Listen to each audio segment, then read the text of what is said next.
Welcome to another episode of DD on the Spot. As always, I'm your host, Ryan Johnson. Today we have a special 2-for-1. We don't normally do this. I mean, it's probably only like the fourth or fifth time that I've done this, but hey, I'm happy to have on two people. We have Tristen and Bree. Tristen is a figure competitor and Bree is a physique competitor. They're on from North Dakota, which I figured I'd cut them a break because they're from North Dakota. So, I figured might as well, you know, have them on. So feel sorry for them. But again, they're on here to share their health and fitness journey and just discuss all things health and fitness. But most importantly, they're our current guests. Bree and Tristen, thank you so much for coming on. Of course, happy to be here. Yeah, thanks for having us. Well, I'm not even going to ask what the weather's like because that's normally what I ask. And since it's so similar, basically, so it's not even worth the question. So to get things started, why don't you just both go over what inspired and motivated both of you to get involved in health and fitness and how that led to bodybuilding? You want me to go? So I guess for me, I have a 10-year-old son. Pregnancy came with a lot of weight gain for me. Prior to pregnancy, I was not an athlete of any sort. Gained nearly 100 pounds during my pregnancy. And after that, I tried every crash diet you could find under the sun to try to lose the weight. Once I finally figured out hiring a coach and learning about macros, learning about nutrition, learning about the correct ways to train, I had never heard about bodybuilding. It's not a huge thing up here anyways, but I had never even heard about it. And I started to see it come across my social media and I became intrigued. I like challenges. And honestly, that's kind of where it started for me. I was like, I like challenges. I like the muscular physique. I want to try for that. So years in, after doing all things the wrong way, once I finally started doing things the right way, I've really found passion in the process it takes to get yourself to stage. I wasn't sure I was going to like the full glam, and I'm not very girly and all the things. So I wasn't sure I was going to love the stage aspect of it. But the leading up to it, I enjoyed the process. The lifestyle is something that has stuck for me, and I love that. Getting to the stage, my first show was in 2022 at the Twin Cities, and that it sealed the deal for me. I loved it. It was a lot of makeup, but the rest of it, I loved it. I did not have to get in heels, so I got to be barefoot up there. So that was a blessing for me because I look like a deer on ice. But it's kind of just spiraled from there and expanded from there. I've really enjoyed learning the process. I'm learning to like off season. I thrive in prep. I thrive under pressure. I thrive when there's a goal in mind. My struggle is staying on point in the off season. So that's something this year's off season has been pretty different from last year's. I've actually been on point with my nutrition, my training, and all of that. I'm executing as a pro. I got my pro card my second year competing at North Americans last year, actually about a year ago this weekend. And so I've been, this off season has been night and day difference, but truly I just found passion in helping women be able to change their physique as well. I really enjoyed it. Somebody did it for me. And once I actually learned how to do it and not just eat salads with vinegar on them and do Insanity Max 30 in front of your TV 3 times a day, I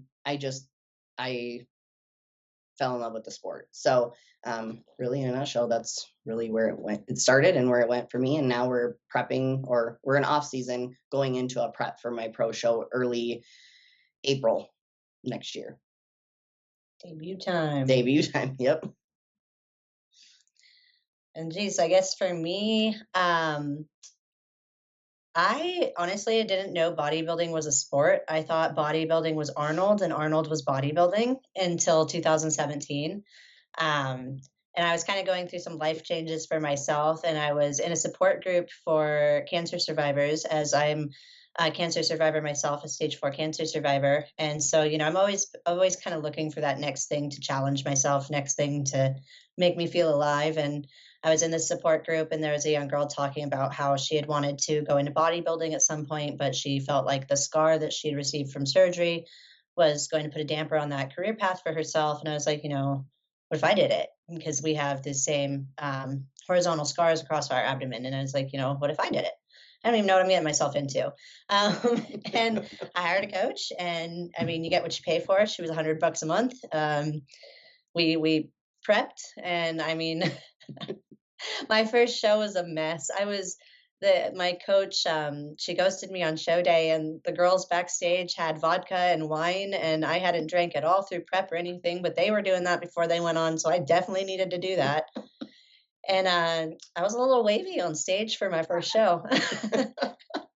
and, and I was like, I didn't know if it was really for me, but I did have a lot of fun. Just it was a different side of me I'd never met. I started my bodybuilding journey at 93 pounds. I got on stage the first time at 116 pounds. So it felt really good to find a path to growth for myself after recovering from years of extensive medical treatment. And then, just finding some independence and some strength in the discipline that it took really honed in with me. And, I've basically found a place to call home where I could feel comfortable and I could, train my heart out, and I had a reason to train. And I could be competitive, and I could, just find this next level to myself. And it seemed that every time I was training, I was going another level up, another level up, another level up. And so I actually competed for about 3 years in bikini. And I always took, you can compete in various classes. I took second and third, second and third, second and third. There's one fourth placing, I think, in my third show. It was second, third, and fourth. And then I was like, maybe I'll take a break. Bikini seems to not be for me. I keep getting feedback that my shoulders are getting too big, too much delt growth. I need more glute. So I took some time off, and wellness didn't exist yet, not here in these States. So I took time off and I self coached into figure. You poor thing. Oh my gosh, I did everything wrong. If you could do it wrong, I did it wrong. And to the point where, like, for no reason at all, I threw my phone across a parking lot before the show. I forgot my robe. I didn't know anybody backstage. I didn't hire a posing coach. I turned the wrong way on stage, and I'm at the end of the line. You hear my mom in the audience, Tristen, Lynn, turn around. I'm like, oh God, damn it. I was so embarrassed. And it's the only show I didn't get first call outs in. And it was super, super humbling. And, I was upset with myself, because who else could you be upset with? Because I did work hard. I just didn't work right. And, I stepped back from that. I was like, I love this sport, but maybe it's not for me. Maybe I'm not cut out for this. And so, I kept, you don't just step out and stop training though. Gosh, my lifestyle stayed about the same, and I kept growing. And, then I got with my partner who I'm with today, and he's like, why haven't you competed in over a year? I was like, I just don't know if it's for me. And he's like, maybe you just need a better coach, than the ones you've had in yourself right now. Cause my body dysmorphia gets Clearly, it did a great job. Oh yeah, I did dandy. Um, but so then I linked up with a new coach, and we pushed on, and I got my first overall in 2021, and then I got my second overall in 2022. My third overall was at nationals in 2022 as well, securing my pro card. So I went from second, third, second, third, second, third, no first call outs, to overall, overall, overall. And now we are heading into prep for my pro debut in 2025. That is awesome. And I gotta say, it would have been even more hilarious had you won that show where you didn't get first call outs when everything went wrong. I've heard stories like that too, where you're just like, okay, life is weird. Life is weird sometimes, but no, and that's so what was the one thing that you learned the most, Tristen, about training yourself, about what not to do? Because I know a lot of people out there that I do talk to that train themselves for the first time. They learn a lot of things, but what advice do you have for people that are thinking about maybe training themselves? If you don't have the education on certain things, don't guess. You're going to mess yourself up. And I mean, I use that piece of my journey often as a point of reflection to remind myself why, as a coach, now I chase the education, why I wanted to become a coach, and why I wanted to help people avoid making the mistakes that I had made. And, I wish that I had people in my pocket. I could have reached out. I could have asked those questions that would have helped me better understand what I was doing, particularly hormonally. Those are things that we shouldn't mess with if we don't understand. And at that point in time, I did not have the understanding that I do today. But like I say, sometimes the experience is a catalyst. So my experience led me into chasing education, led me into hiring coaches who could better educate me simultaneously, studying under various coaches, different things like that. It I guess that would just be my biggest piece of advice is if you don't know, don't guess. There's so many educated individuals out there that are willing to have those conversations. And if it comes down to it, pay people for what they know. Yeah. We're all seeking the education, hire somebody. Yeah.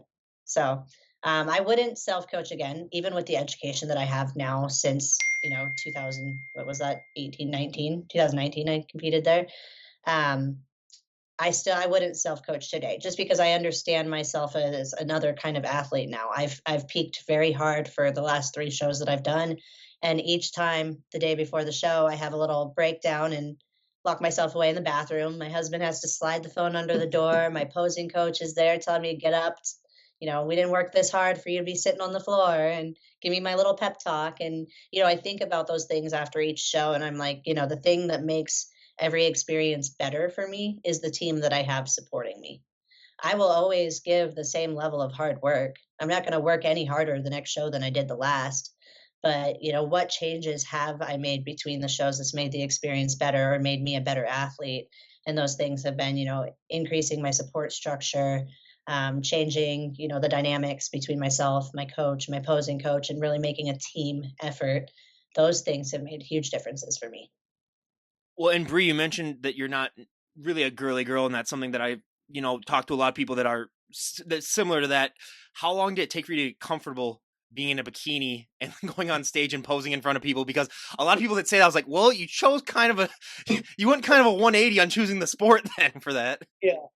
Well, to be honest, that first show that I did, I was really banking, and I had a posing coach, I had a coach, but I was really banking on like watching somebody else do it first. And when you did check-ins, I got the number one little button that goes on Oh. your suit, and I'm like, does that mean you go on first? And they're like, yep. I'm like, oh, great.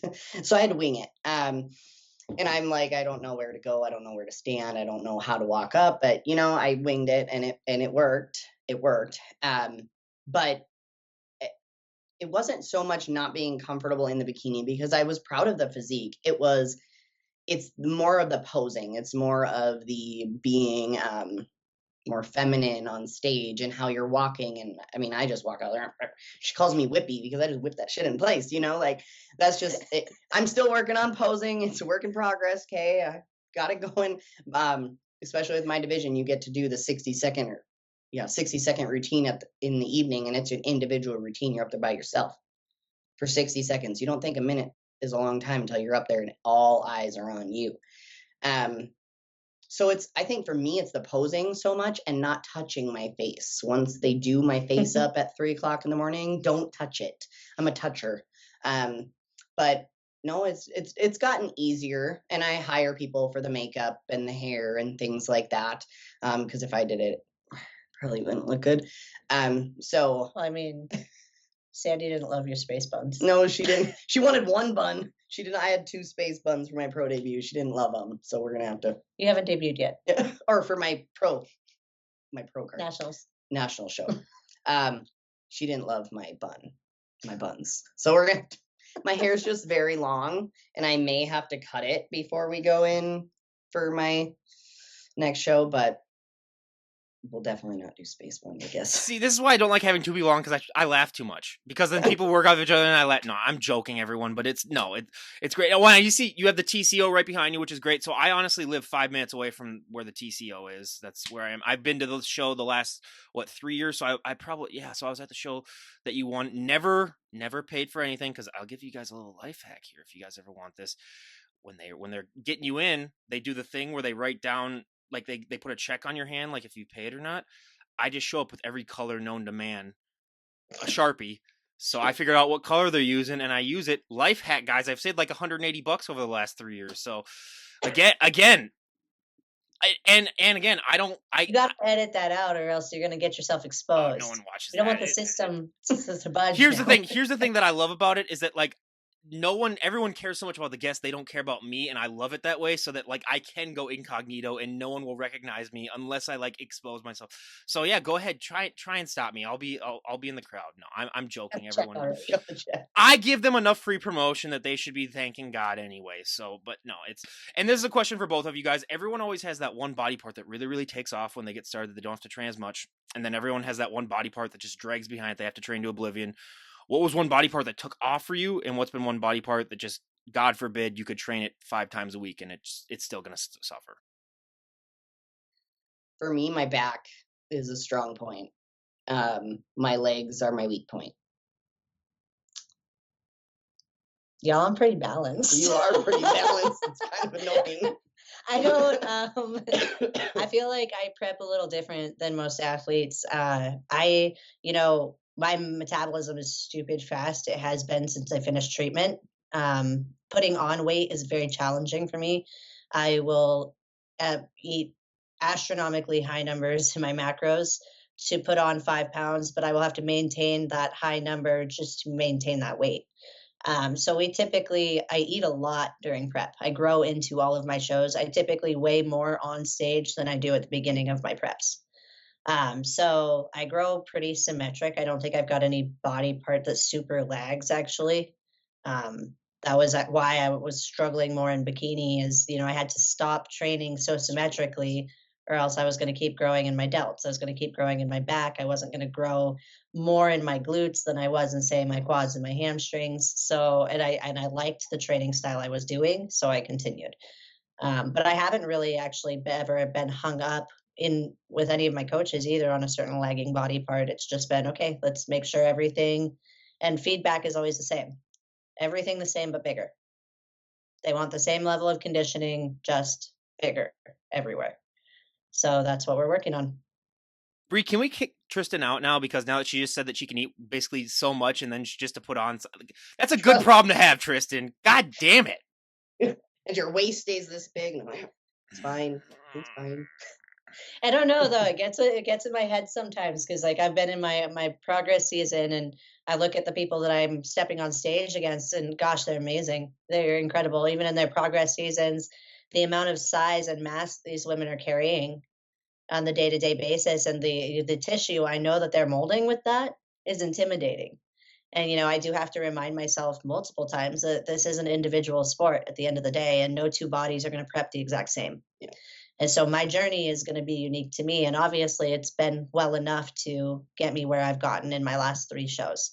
So putting faith in what my abilities as an athlete and continuing to do the things that I need to chase the size that we're going for. But doing my best also to pull back from the small dopamine rushes of seeing all my competitors and their off-season gains. But I think that every side of the coin is going to come with its own challenges. Yep. Well, how do you both deal with the fact that, especially with social media these days, you can see like what your fellow competitors are looking like in the moment? Now, again, some photos might be doctored, some might not be. Who knows? But like, I've dealt with so many people that they fall into that loophole of just getting so obsessed with what the people that they know they're going to compete against look like that it kind of drives them crazy. How do you deal with that and not make it so that you go crazy? Because I'm going to be honest, if I was competing, I would fall into that category where I would be checking, like once a week what this guy looks like and oh my God, he looks incredible. I shouldn't even step on that stage. I think I learned pretty quick on that one. The first show where I took overall, I was doing the social media thing pretty hard.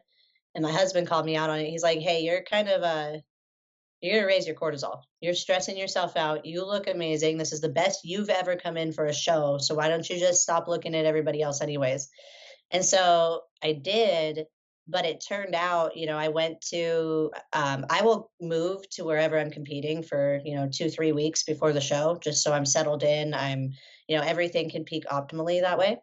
And then, my coach actually had all of his athletes come in and pose together 2 nights before the show. And I was posing 2 nights before the show with the girl that I ended up going head to head for overall with.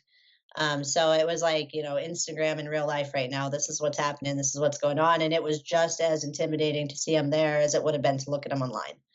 And, I looked at that and I had to take in the reality of what it is. If I'm intimidated, so are they. Yep. We've been here before.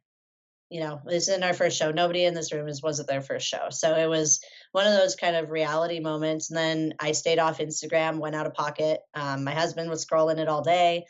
And, he saw athletes posting their stuff. And he posted this one shot of me. And I was passing out on the couch. He took a picture of my abs. And he said, captioned it, drier and drier as the day goes. Went on, got through the show, won the show. After a show is over, people kind of, nerves come down. Everybody comes and talks, congratulates, hugs, loves yous, all those things. And, I got told from the athlete that I went against that picture intimidated her that day. It stressed her out. And I was like, really? Really? Like because at the end of the day, I go on and I'm looking at what everybody posted. I was like, I never would have thought that I was going to win, because I'm seeing everybody post like split and center, my girl's taking it, and they're not talking about me. And I was like, I was not in my hometown. I was in her hometown. Yep. And so it was one of those things that was very like, okay, social media has a lot of power, because who knows, maybe that spiked her cortisol. Maybe that was the splitting hair decision. You never know. And so every show after that, I've paid a lot of attention to how coaches respond. And I've had coaches who talk about using social media to stress out other athletes. And like once that door is open, you have that conversation, you have to make your decision from there. And my decision every year is that during peak week, I get off social media. You can play the game or you can step back. And I think stepping back and maintaining my own cortisol health was the better decision for me. Yeah. But I also see the benefits of using social media as your marketing tool, as you're heading into a show, as, confidence boosters. I think everybody kind of has their own take on it. But I think for me, my lesson was definitely we're hands out of pocket for the week. For me, I've obviously never been in my hometown to do any shows either. I would say my first regional show, I definitely was a social media stalker, looking at everybody, trying to figure out who's going to be there. The national show, the first time I went to Pittsburgh in 2022, I also was stalking the two girls that I knew I was going to be going toe to toe against. Finding out the girls backstage at the national show, it was definitely, I don't know if the right word is more serious, or the girls backstage were a lot colder at the national level than they before the show than they were after. But then the second time I went to Pittsburgh, I stayed off of. I knew the girl I was going to be going up to. That was her hometown. She's there. And the experience that I had, she was posting during the day. I did not. We both split center, and then that was all over. I was not on social media, but later on, my sister and my husband, they had shown me the posts that were on social media after the show had taken place, or the finals had taken place. But they had posted all of those intimidating posts and how they split center and everything like that. So I went up for finals not having a clue. I mean, I was not expecting anything. I was scared. She was double my size. I mean, one of her thighs were just massive. And I, in my head, in women's physique, which is something that I'm still learning, it's not the size. It is size, but it's also not the size game. It's conditioning as well as symmetry and things of that nature. And I definitely was in my head about my size because I was the smaller athlete on the stage. Staying off of and not watching her peek into the show was very helpful for me. And then even backstage, I had my own corner. I had my own space. I was trying not to pay attention to everyone around me, because my cortisol spikes, and that I can't get that to come down. So that for me, everything I can do to keep the cortisol down. So staying off of my phone was very helpful. I did take like my own pictures for content and things like that, but not posting to Instagram and stuff until the show was done. I think at the end of the day, it's kind of one of those things. If you're going to get the most out of prep as an individual, if you're really in the sport for self-growth, then that time towards the end of your prep is a really good time to sit with yourself and take a lot of self-inventory. Yeah. So, I mean, there's various reasons why it's healthy to leave it behind other than just not staring directly at your competitors. Yep. It really is a good time to sit with yourself. You're raw, you're vulnerable, you're hungry. It's rough. It's brutal. So, I mean, what better time to internalize and see what you got going on and sort your stuff out. I honestly think the best comparator would be someone who doesn't even have any social media accounts and just shows up on the day, and everyone's like, "We, who is this person?" So, I that would be but I will say I have also heard of other coaches trying to use like social media sabotage, and I was like, first of all, I could do that easily. So if any of you want to hire me as like a sabotage coach for that, like I could create fake accounts, stuff like that. Like we could do it overnight right now. It's pretty easy. But now we got to talk about the dreaded P word, posing. And when I say posing, I see most of my guests winch a little bit. It's I love I posing. well, here's the thing though. When I talk about either the diet, the working out, or the posing, so many people are shocked that so many people answer posing as the hardest of the three, which most people would never guess without any really knowledge of the sport. But what is both of your guys' relationship like with posing? Because I know that it's something that is never perfect. It's something that you always have to work on, and no one's ever born a perfect poser. It's always a work in progress. See, we get that reaction every single time we talk about posing or perfect posing, because I mean, unless you're I keep forgetting what her name was, but there's one person who like literally just makes up their posing routine on the stage, and they don't even they're one of those. I forgot what their name was. I'll think of it. Um, but what are both your relationships like with posing? Well, I definitely, out of all three of the things you mentioned, it's definitely the hardest part for me. Um, the mandatories, I can hit those. I'm not graceful when I hit them. I'm told I'm whippy. So we're working on it. Hired somebody so that they can help me be a little bit more graceful and up there on stage, because it's not the poses that I have so much hard time with. It's the transitions in between and making them look put together. That's my struggle. There's more to hers though that she's not really sharing. Like scar tissue buildup is a big thing with the kind of posing, grace, and stuff that she's going for. Yep. And her having had abdominal surgery, she just started doing scraping and different work that I recommended, because I have 10 years worth of surgical scar tissue in my abdomen that I had to correct for better thoracic movement. So I mean, she's saying she's not graceful and all this stuff, but there's reasons. And so there's current things in That action we're working on. that are going to bring another level to her posing out for her pro debut. Hey, I'm 6'3". That's why I'm not graceful. So I got the excuse too. A whole foot on me. I'm 5 3/4. Yeah.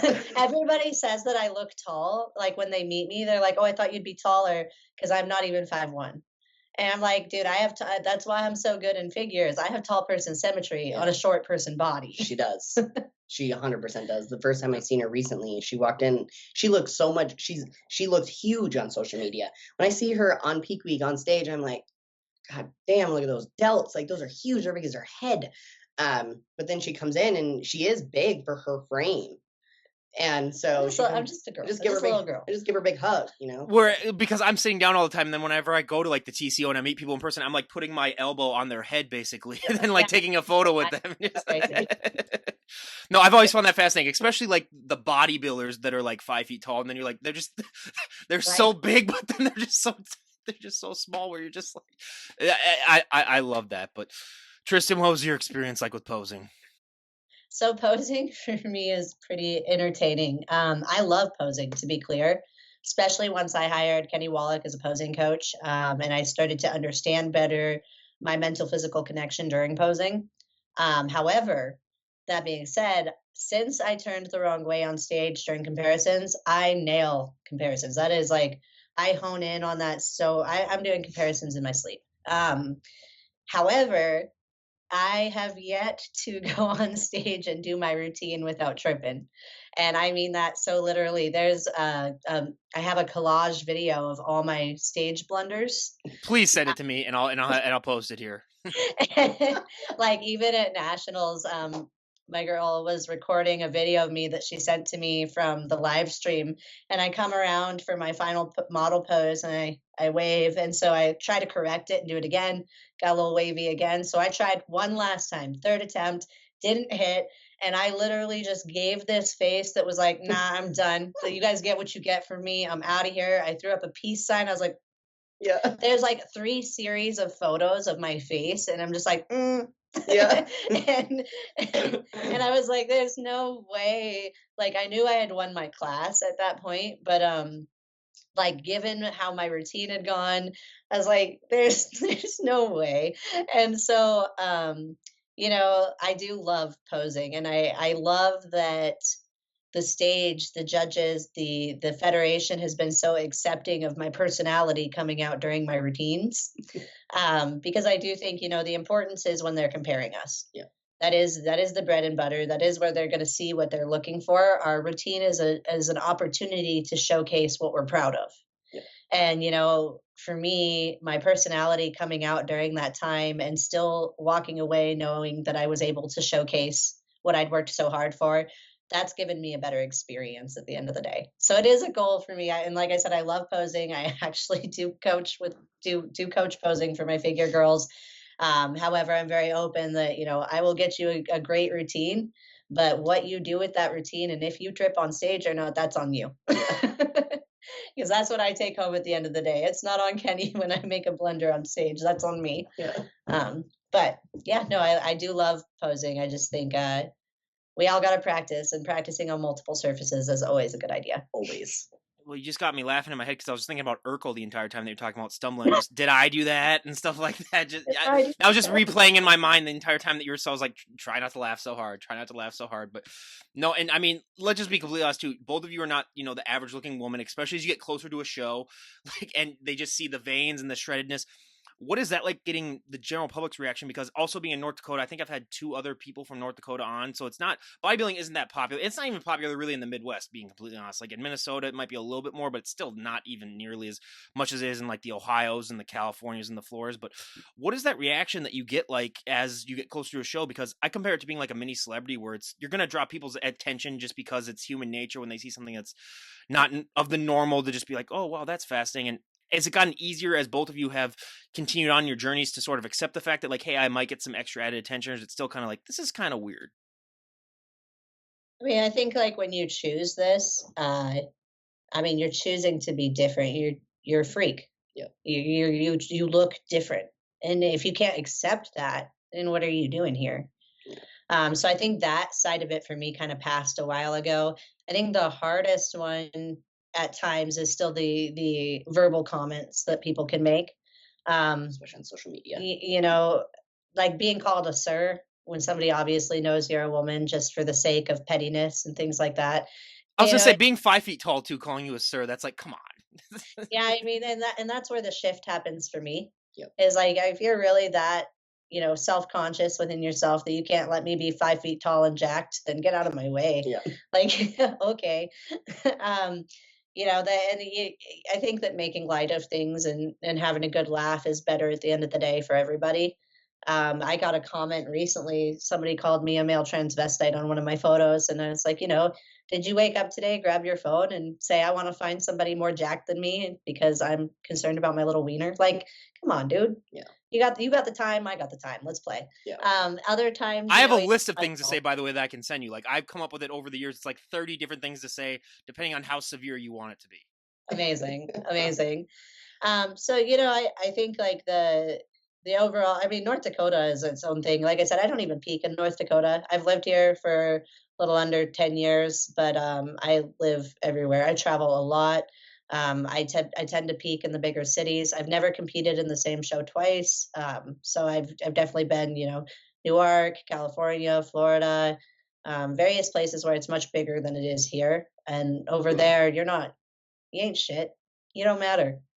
And that's what I love actually, is that energy, because it is, the small town. It's not just looking at you like you're a celebrity. It is looking at you like you're a freak. Yep. And you have to accept that, especially if you live in a small town and you choose this path for yourself. But it is nice to get away from that. It is nice to go somewhere where people might look at you like that, but it's Florida. Half the state is a freak. You're fine. Yeah. Yeah, for me, I'm born and raised here, so knocking on 34's door here, and I have accepted it. I mean, I know I go against the grain of the norm. I won't say that the comments that you get, and I guess the comments aren't necessarily about what we look like, but it's about what we do to get there. And it's comments like being a transvestite, or comments like roid queen, or things of that nature. Because people who are from here that go to Anytime Fitness just to do their treadmill run, they do not understand what it takes, and they don't even understand the part of the anabolic steroid use in bodybuilding. So I guess it's the comments that I get being from here, looking the way I do look. You do stick out, but it's the negative comments. It's not necessarily just being a freak or a celebrity. I mean, I'm used to being looked at because I do look different, but it's the negative connotation, whatever the word is, the negative vibe that comes with it from being here, because it's not a normal drinking beer and going to the bar. You are treated better doing that here. I will say though, something happened so off the cuff for me the other day. My husband and I went out for breakfast at this little Mexican restaurant down the road from our place, like a little local place, and we go to pay our tab and they gave us 50% off, and he said, my wife saw you on the cameras and she's a fan. That is the first time that is not a common occurrence. Yeah. And I did feel like a damn celebrity. I was like, y'all, I will pay for my breakfast tacos, please. And I was just like, but I will say it was probably one of the most flattering moments, like heading back into prep for the pro debut. I was like, wow, like that was, that gassed me up a little bit. Thank you. Like that felt really good. So I'd say that's the only time it's really felt like a celebrity and not so much like, oh my God, she's different. But yeah, I forgot about that. I meant to tell you about that. That's really cool. Joe and I were both like, what? Oh, What? yeah, I ended up on the front page of the paper after my TCO win, and I got a handful of congratulations, you worked hard, that, all the things, and then you get the other handful of stuff too. So it's just about taking the good and leaving the bad as much as you can. I'm trying to do better at being more politically correct in the community because it is such a small community. And I'm trying to be better and not sink to their level, because it is really easy to snap back when people are making comments and they have no idea the hard work that goes into it. So it's hard not to, but I'm doing better at just not giving my energy to it. Well, and I will say it is better that we do live in the upper Midwest, where it's going to be a lot more glances. People are a little bit too passive aggressive, where it's not going to be so much like going straight to your face. It might just be like a glance behind your back, where it's just like, So I will say it's better than like New York, where someone would like literally just walk up to you and be like, "What the hell?" or something like that. So trust me, I've heard some stories. Or my favorite story is I was talking to a guest from the UK, and a guy walked up to her. This is the best insult I've ever heard in my entire life, and it's so British that he walked up to her and he goes, "You're an embarrassment to look at." I was on an escalator in Vegas at like 6:30 in the morning trying to find some coffee. So I had shorts and a tank top on, and one of the evangelists with the sign was down at the bottom of the escalator, and he points up at me and says, "You're the problem with men." I was like, "Oh gosh, here we go. I can't get anywhere. I'm on an escalator. There's people in front." You should have started like your therapy session. Be like, "Well, I was 7 years old when my journey started, and." That's so good. Why don't we talk about this? I'll go get a coffee. You can sit down. I'll show you my life story and how. I agree. I am the problem with men. So Sir, who hurt you? No, that's what I would do. I would get all philosophical and then be like, "Let's have a chat. Let's do this. I can tell you my life story." No, but it's I got time. I got time. Oh, yeah, absolutely. Well, and this is also so much more of a mental journey than it is a physical journey. And a lot of people that aren't familiar with the sport will never understand that. They'll just know it's the physical changes and say like, "Oh, wow, you look incredible. You look amazing," but they won't understand that physical change that's happened as well. For both of you, what has this journey been like for you mentally? Because it's something that you can take with you even after you're done competing. Just that mental strength that you develop in this sport. Yeah, the mental, I would agree that the mental strength and the fortitude it takes to make it through, whether you're in off season or prep, and then getting to the stage, there's just so many mental battles that you push through. Last year I prepped through my dad being on dialysis, and it was a pretty emotional thing. I picked a horrible year to do it. And I thought about pulling out more times than I can count. And anytime I thought about pulling out, my dad would say, "What are you going to do? Sit here and hold my hand?" And so he told me to go after what I was going after. But there were times that I had to put blinders on, and I felt like I was putting him out just to put myself and my goals forward. But he said, "What are you going to do? Sit here and hold my hand?" So the mental toughness that comes with the having to put the blinders on to make it, being a mom, being a wife. Sometimes people prep and they have jobs outside the home, and there's so many different avenues when you're trying to bring your best self to the stage, that you truly have to like get in your own mind and sit in the silence with yourself in the hard times and push through, because nobody else can do it for you. And the mental strength that comes with that, I tell people all the time, it bleeds over into so many areas of your life. You're able to be stronger in so many areas of your life because you've had to make yourself strong. You've had to really find out how strong you are. But last year's prep was definitely grueling, not just because of the cardio, the training, the low food, the getting conditioned, all of that. It was prepping when my dad was dying. So, I think that, and he got his kidney transplant about a month after my show last year, and it's been another journey this year. But the mental toughness has definitely carried over to be able to carry him and my parents and help them along their stuff. So it is a huge part of it, in my opinion, as well. Solid. For me, I guess, I've been competing for 7 years. And I look at where I started and where I'm at now, and a lot of the changes that I've made as a woman internally, and, the ways that I view things, the ways that I move through things. I give a lot of credit to bodybuilding and the discipline that it's taught me to maintain. And, I started this as a single female living by myself, and it was big for me to establish that discipline in my structure and in my routine and in my career, because I worked in the oil field at the time as well. So I was working, 6 a.m. to 6 p.m. and I'm training before I go to work. I'm training when I get off of work. And so, as a 20 something who was single living in North Dakota, like my time was filled. My time block was action items for personal growth and development and work.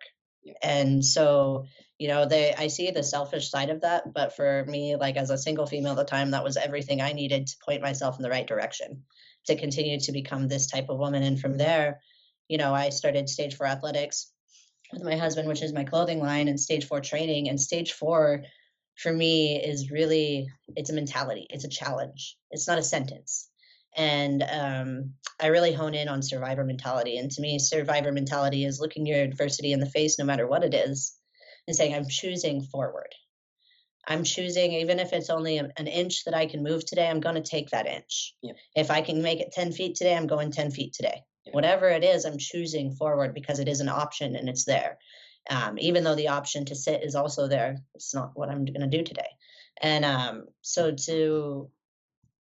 think to make it through surviving something as well, something that was supposed to take you out, you develop.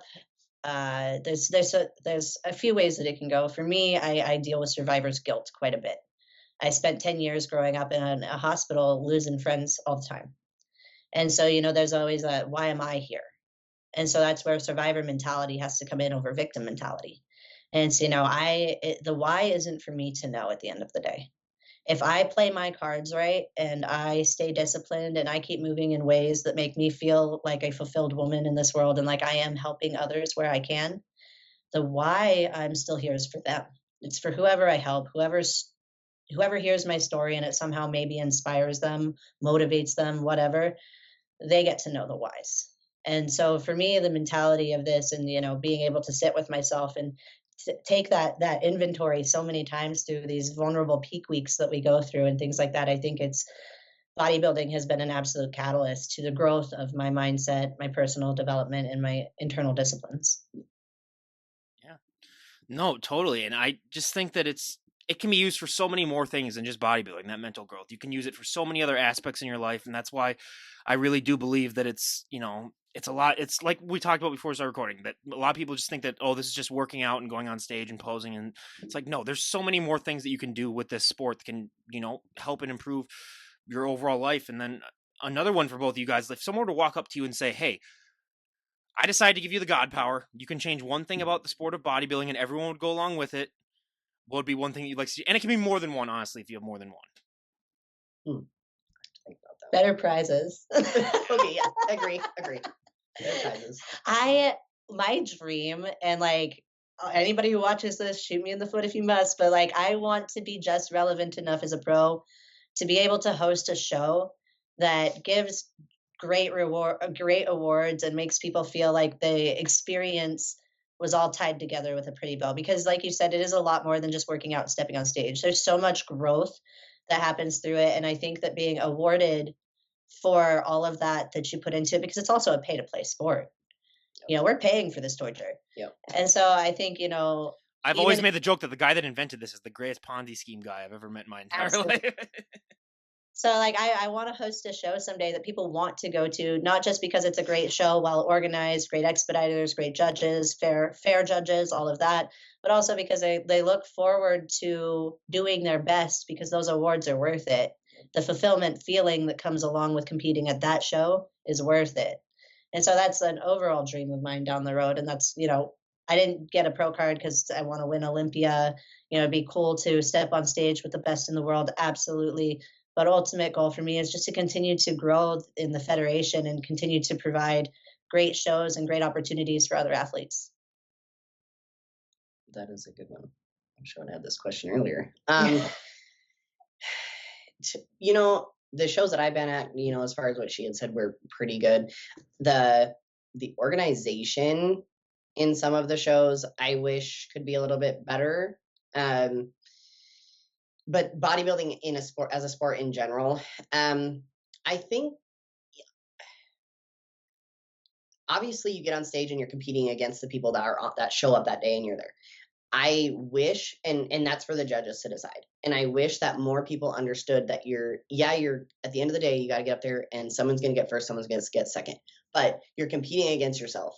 And I wish more people took that and they had that at the forefront of their brain. So they're trying to beat their old self versus trying to get up there to beat somebody else. Now, obviously at the end of the day, you do got to get first in order to take the overall and do all the things. But I think the individual growth in this sport, I think if that was more important or more highlighted, I guess, I don't even know the right word, but I hear when I talk to competitors, it's always, I want to get up there and I want to beat so-and-so. I want to beat so-and-so. I want to beat so-and-so. And yes, at the end of the day, wants to beat you too. Yeah, they want to beat me. But you just got, I think if it was more important to people to beat their past self, their last stage self, their last, season self, I think that'd make the sport more beautiful. And I do feel like we're seeing a bit more of that this year. Like a lot more people are starting to post, particularly when they don't achieve the placing that they're looking for. Yep. It's like now you can expect the post of them with the side by side, still showcasing that they made progress with that show. And I think Yep. that's great. Absolutely. I think when you go to a show and you don't get that placing that you were expecting, still having that fallback of knowing that you put the work in, because that's my last real philosophy, the one I really lean on with bodybuilding is like, if I go to a show and I get beat, whoever beat me, they bled for this too. Yep. Because nobody's going to work harder than me. It's just not going to happen. If they show up and they win, they have better genetics than me. And that's fine. I'm going to be so happy for them because I know how hard I worked. And so I like that internalization and, competing against yourself. Yep. At the end of the day, if you go in and you know that you did everything that you could do and you still didn't win, Yep. that person deserved that placing. Yep. There's no other way to look at that. Well, when you mentioned this, who is the most genetically blessed person you've ever met in your entire life? Cindy Gillen. I almost was there. I definitely agree. She is very. I hate those people, if I'm being completely honest. I've had a handful of them on the podcast where you can tell just like they were just born. They were just born with abs, and you're just like, Brianni Terry, Hunter Henderson. God, there's so many gifted athletes. And the thing is, a lot, I mean, I said Sydney first because obviously 6X Miss Olympia. But, there's these newer athletes that are coming on the scene from like powerlifting and strength sports and stuff like that are just, they've built up this muscle tissue that nobody sees coming.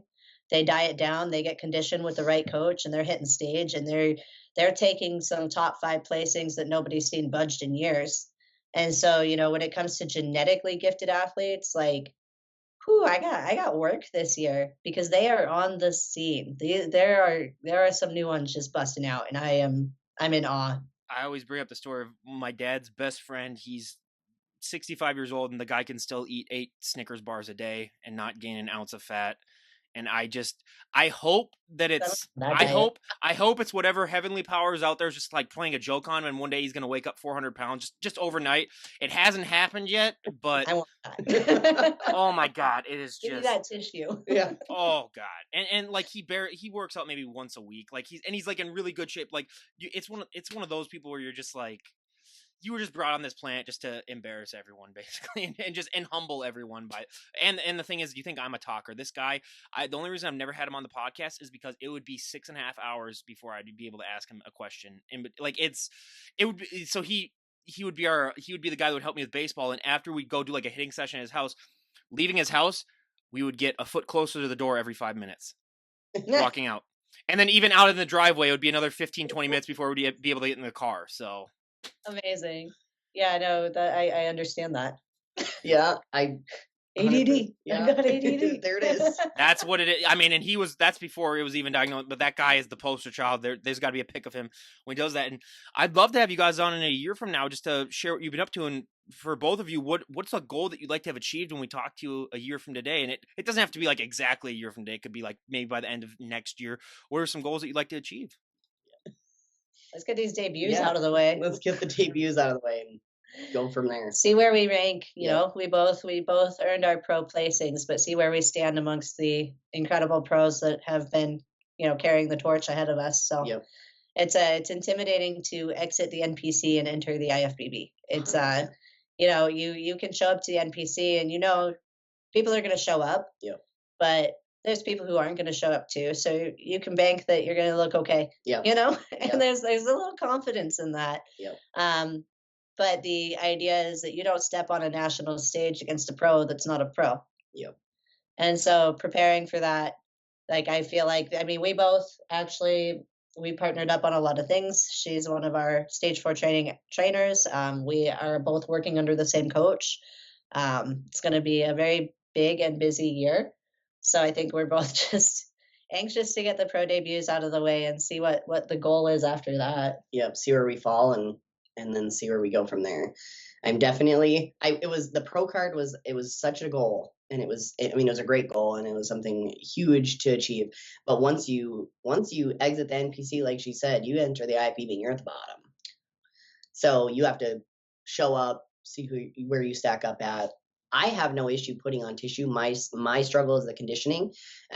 So I have more issues bringing in with the conditioning. So signing up under this new coach and stuff, I'm really just hoping we can bring a new level of conditioning and stuff so I can stack up again, see where I land. Bree, have you ever thought about, like, when you're done competing, just saying, like, just as a science experiment, like, let's just see how big I can get without even, like, let's just, because I know some of those people like you where it's like, they don't have a problem putting it down, but it's conditioning. So I was like, just go one season where you're just like, I just want to see how big I can get. Women's bodybuilding. Women's bodybuilding. I have a really great friend, and I'll probably name drop her here, and her name is Big Jane on Instagram. Her physique is insane. She's actually prepping. She's like 23 days out, 24. She's real close. And her physique is insane. She used to do WPD, and then now she grew into about women's bodybuilding. And I think as a goal, maybe 5 years from now, I could maybe get there. But seeing, I'm very short too. I'm 5 foot. I stand real tall, and I can hit 5'1" when we're measuring in for check-ins. But seeing myself, I competed at nationals last year at 132 pounds. So my goal is to not be under 142 pounds next year. That's my goal at 5'1". So it's a lot of mass on 5'1". Yeah. But I'm not against, I don't love being like as wide as I am tall in the off season. So I've tried to keep it under wraps this year. Well, your poor joints too, for God's sake. Imagine if she was powerlifting. Yeah, that too. Oh, hey, side note, if anybody watching this podcast knows who I can get in contact with, Universe 2022 did not hand out physical pro cards. They had them backstage and they forgot, and I'm still trying to get my hands because they were gold. Who's running that shit show over there then? Jeez. Gold is also the color for childhood cancer awareness. So I was like, no way. If I get my pro card today, I get a gold pro card. And I have been trying to find who to email to see if I could have one sent to me. I can't figure it out. I'll unleash my minions on it. We'll get it figured out. We need to get it figured out because she needs that damn card. Yeah. I was like, I don't have anything on my wall. I made a post the other day. I don't have a trophy wall. Either that or be that one like pathetic person that like makes their own gold card then and then just like shows it off to people. No, I'm joking, but I know people that have done that where I'm just like, just try and get. But no, I understand that totally with the childhood cancer, and that's give her damn card already, people, for Christ's sake. So. Long time coming. Yeah, exactly. 2 years. So what And then have they like, given you a reason why they haven't sent it, or did they just like lie and say that we're gonna send it to you and just never did? no, Or they didn't. So like I didn't even realize till after the show was over and I was at my Airbnb. I'm like, I don't have like a physical. I thought I was supposed to get like a thing, and I'd remembered seeing them backstage, and I was so bummed out. And so I tried shooting out emails, and I just never got a reply from anybody. Um, and then they just never said anything. But if you look at my photo on my Instagram at the top, that's actually the photo of me accepting the overall award, and it's just me and a trophy. Yep. And I'm just like, that was nationals. Where's my Where's where's card? my card? did you get the backpack at least? No, they didn't give us that kind of swag. It was really honestly, I'm not I don't know everything that goes into setting up a show yet. I know there's a lot of moving parts, but it was out of the three overalls that I'd won leading into it, it was the least rewarding overall experience was nationals. Girl power. That show had you feeling rewarded. You got the coolest stuff. I got a crown, like a whole crown. The TCO has Felt like a some pretty queen. good- Yeah, the Well, I TCO has really good swag too. Well, I just love when they give out the swords too, because it's something that has nothing to do with bodybuilding. Like when you would think of like a bodybuilding person, like why would you get a sword? But it's so cool. Like it's like, of course, I would compete in bodybuilding just to get the sword. Like that would be my screw the pro cards, do anything else. Just give me my damn sword, and I'll be out of here. But no, I that got my sword. I was happy with my sword, I oh will my say. God. Yeah. I would use that in the kitchen all the time just to cut things, like just cut hoagies or whatever. Just use my sword. But no. And lastly, before we wrap things up, I do want to talk about coaching, because it's one thing that, especially in this day and age, I've heard so many horror stories about, people who find the wrong coaches and how a coach can really enhance or derail a prep, especially with athletes. And for every good coach, there's more bad coaches, just because I think that everyone this day and age thinks that they're a coach. Don't even get me started on the people that compete in one show and then they, oh my, certified, I'm a coach right now, I'm an athlete. So, I competed on one stage that I got third call outs in, but that means that I'm a coach now because I did that. So don't even get me started on that. But in both your guys' opinion, what makes a coach a good coach? Because so many people, again, it varies from person to person. Some people want the military person who just like is really on their case. Some people want the friend, like the shoulder crying. But like in your own personal case, what makes a coach a good coach? Education and communication for me are two big top things. I mean, I've had my fair share of shitty coaches, ones that ghosted me and ones that ran my physique into the ground, ran my body into the ground, if you will, my health. So I had a good conversation with Tristen about this, and she kind of changed my perspective a little bit. Bodybuilding isn't like, it's not a healthy sport, especially at the level that we're competing at. And our health is our responsibility. But the coach that specifically that I had an issue with, you couldn't have communication. You couldn't communicate how you were feeling because that was just what you needed to do to get through and get the job done. And I believe that there needs to be open communication, both ways.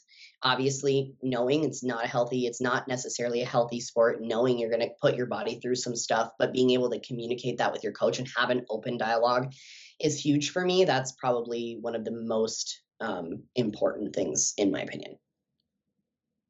I think very similar, as well as attentiveness. I know you mentioned like the type of coach somebody can be. You can be a hard hand, you can be a soft coach, you can be. I think a good coach should be all of those things. Yep. But the best coach is all of those things because they're attentive. Yep. So not overloading their roster, making sure they have the capacity that needs to be in place for the athletes that they have. If you're still competing and you're a coach, you don't peak at the same time you're having athletes compete. For us, we built Stage 4 training as a team effort because I do still compete. I am passionate about coaching as well. When I am peaking, I am not coaching. Yep. I have my team taking over as support in that instance. So for me, being able to give your athletes your capacity is very important. Yep. And the education behind it, making sure that you're leading them right. Because once somebody does pay you, they are basically exchanging this currency for trust. Yep. I trust you to take my body where it needs to go. I'm going to listen to you. I'm going to follow your prescribed programming, your protocol, your nutrition guide. So I'm exchanging my trust for this. So I think a coach should be able to read the room. If you're in a place where you need a soft hand, your coach should provide. If you're in a place where you need a kick in the pants, your coach should provide. Yep. And your coach's job is to know when such energy is to be given. Yep. So I just think, you know, an attentive, educated coach is what the best you could ask for in this. I couldn't have said it better myself from both of you guys. And again, everyone, go and check out Bree and Tristen on their Instagram pages. I'll leave it down below. Also, check out Stage 4 Athletics and Stage 4 Training. And if you're in the Dakota area, again, feel sorry for you, but go and check them out. At least, you know, end your suffering for at least an hour a day. You can, you know, get out there and ease your depression a little bit. And everyone asks why you give them so much crap. It's because you guys don't even have mountains, or like the wind up there. I can't even imagine what it's like, especially during the winter. So they think, well, I think it's cold up here. Go up there, We everyone. If live you 2 hours apart, and I can see her house all the way from mine. It's Yeah. fine. Oh, absolutely. I mean, that's the thing, you know, that's what happens when you live in a dry hellscape, but that, you know, knows no bounds, and all the nukes are up there too. So the only positive thing about that is that you guys are going to be the first ones hit in a nuclear apocalypse, so you won't have to suffer. So Yeah.